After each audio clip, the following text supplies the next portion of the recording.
लोक झाडाला वेढा घालतात, लोकांना त्या झाडावर विश्वास आहे. कुठेतरी गाठ बांधतात, लोकांना त्याच्यावर विश्वास आहे. चंद्राला दाखवून चंद्र उगेपर्यंत उपवासाची वाट पाहतात, चंद्रावर विश्वास आहे. सूर्याला सकाळी पाणी घालतात, त्या सूर्यावर विश्वास आहे.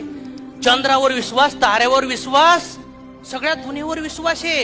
एका कासवाची अंगठी घातल्यावर पैसे येतात, बापरे, कासवाच्या अंगठीवर विश्वास आहे. 2-4 काळा पिवळा गोरा धागा बांधतो, त्याच्यावर विश्वास आहे. एक इथं बगलात बांधतो, त्याच्यावर विश्वास आहे. एक खडा बांधतो, त्याच्यावर विश्वास आहे. ज्याच्याकडे हात दाखायला लागतो ऑलरेडी त्याचं भविष्य कंगाल आहे, त्याच्यावर विश्वास आहे, भविष्यकारावर. म्हणजे जगातल्या सगळ्या बाहेरच्या गोष्टीवर विश्वास ठेवायला तयार आहे, पण जगात सगळ्यात महान जी कलाकारी, जी निर्मिती भगवंताने या पृथ्वी तलावर पाठवली आहे, म्हणजे तुम्ही, तुमच्यावर विश्वास नाहीये. हा सगळ्यात मोठं कारण आहे शिशु लोकांचं, सगळ्यात मोठं कारण.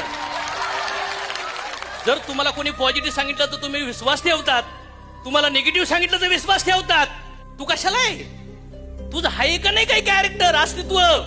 किती लोक तयार आहेत स्वतःवर विश्वास ठेवायला? सारा नाही आता ना धागा. मी म्हणत नाही ते चुकीचे आहेत भविष्यकार, ते धागा बिलीफ असतील, आय रिस्पेक्ट, पण मी म्हणतोय बाहेरच्या दुनियावर विश्वास ठेवण्याच्या अगोदर मला वाटतं स्वतःवर विश्वास ठेवा.